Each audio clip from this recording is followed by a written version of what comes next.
Hey, have you ever been in a meeting that just kind of, well, fizzles out? Oh, definitely. Like 1 minute you're deep in discussion, strategy maybe, and the next everyone's just saying their goodbyes. Yeah, and you're sitting there thinking, Wait, what did we actually decide?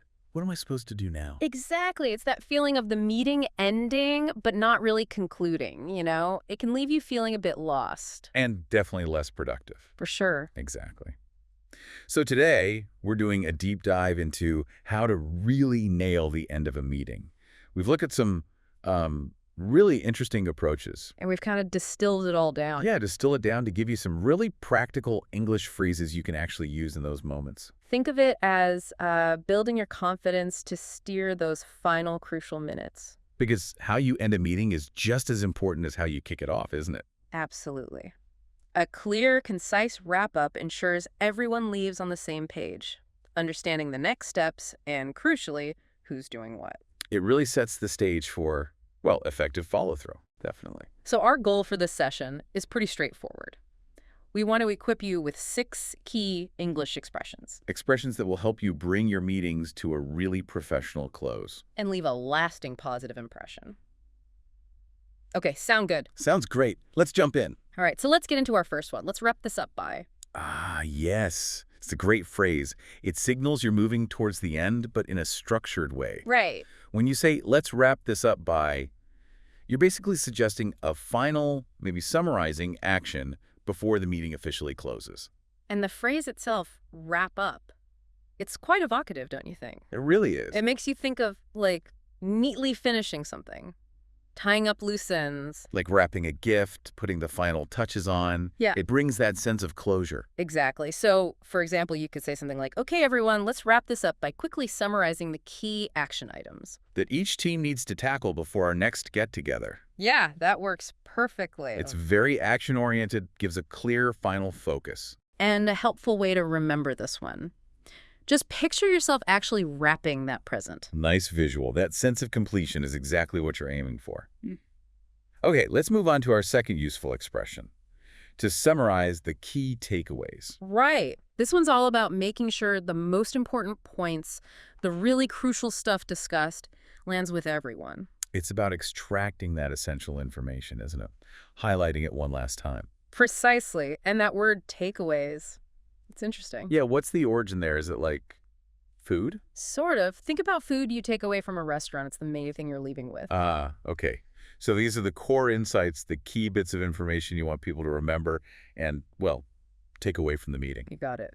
So a clear example might be, all right, to summarize the key takeaways from our discussion today, we're moving forward with that 15% increase in the marketing budget. The new campaign will launch in October, and we'll revisit the social media strategy next quarter. Perfect. It gives everyone that concise overview of the main points and the decisions made. And for remembering this one. Well, maybe picture yourself literally taking notes or a summary sheet away from the meeting. Those are your takeaways. Got it. Okay, our third phrase. Let me recap what we've agreed on. Now, this one is a little more specific than just general takeaways, right? Also, Recapping, especially using agreed on, is specifically about restating the decisions made or the agreements reached. okay. So it's less about the general points and more about the concrete outcomes. Exactly. It's absolutely crucial for making sure everyone shares the same understanding of what was actually decided. Prevents confusion later. Makes sense. And recap itself is just short for recapitulate, right? Yep, which just means to summarize the main points again. So you're basically reiterating those points of agreement. Okay, so an example might be, before we go, let me just recap what we've agreed on. Sarah will be leading the initial research phase.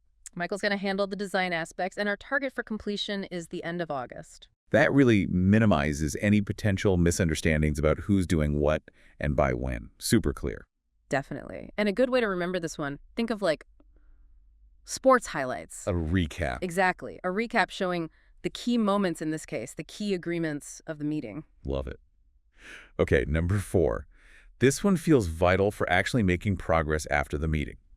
Let's establish next steps and responsibilities. Oh, this is critical. This phrase is all about clearly defining what needs to happen after the meeting. And crucially, who is accountable for each action? Yes. It's the bridge between all that discussion and actual action. And that word establish is important too. Why establish? It means to firmly set something in place. It highlights the need for real clarity and commitment to those tasks. Right, not just vague ideas. So you might say, okay, before we finish up, let's establish the next steps and responsibilities. Who's going to take the lead on implementing those changes we discussed? That's a great example, but there's a little caution here, perhaps. Yes, definitely worth noting. The way you phrase this matters.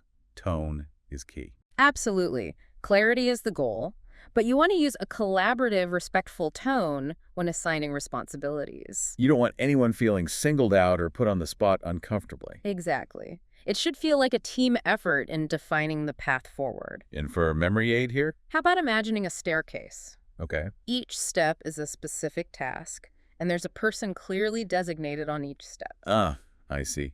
Clear actions, responsible individuals, moving upwards. Nice. That's the idea. Very effective image. Okay. Fifth phrase.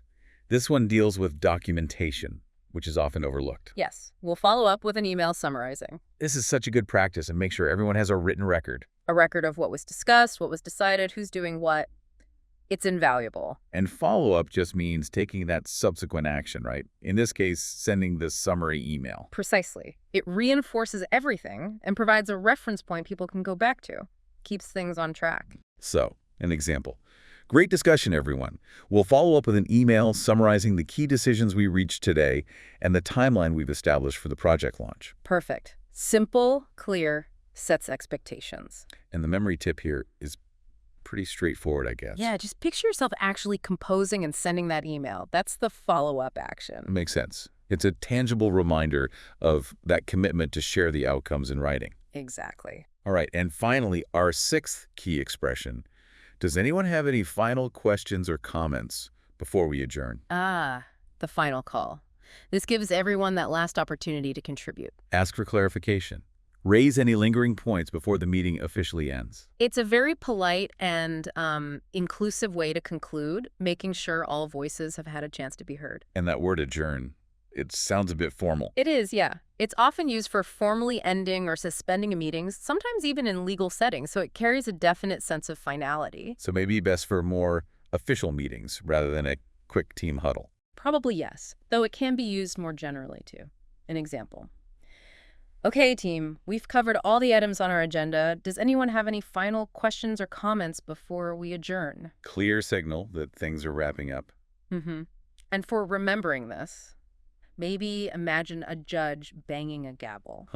Okay, signifying the formal end of the session. Got it. So those are the 6 phrases. But it's interesting, isn't it, how meeting closing styles can differ? Yeah, I was thinking about that. In many, say, English-speaking business environments, there seems to be a really strong emphasis on these clear summaries and explicitly stated responsibilities. Definitely. That clarity is often highly valued. Which might be different, perhaps, from other cultural contexts where understandings might be more implicit, maybe responsibilities aren't always spelled out quite so directly. That's a really insightful point. Sometimes minutes aren't even shared universally, or the next steps are assumed. Right. So these phrases we've discussed really help foster that clarity and accountability that's often expected in certain business cultures. They really do. And, to help listeners keep these key elements in mind for their next meeting conclusion, we actually came up with a little principle. Oh, yeah. The 3R principle. I like this. Me too. It's simple. Recap responsibilities and roadmap. Okay, break that down. Recap the key agreements and decisions, define the responsibilities clearly, who does what by when, and outline the roadmap, the overall plan or timeline moving forward. Recap, responsibilities, roadmap. The 3 Rs. If you can hit those 3 points, maybe using some of the phrases we talked about, you're going to have a much more effective meeting conclusion. It really can make a difference. Absolutely. So the challenge for you, the listener, is maybe try to weave in 1 or 2 of these expressions in your next meeting. Yeah, just see how they feel. See how they help you bring things to a more effective, professional close. And remember, strengthening communication skills like this, it's an ongoing process, isn't it? It really is. Always more to learn and practice. Well, we'll definitely be back with more deep dives into valuable communication techniques in our next session. Looking forward to it. Until then, here's to more conclusive, productive meetings. Cheers to that.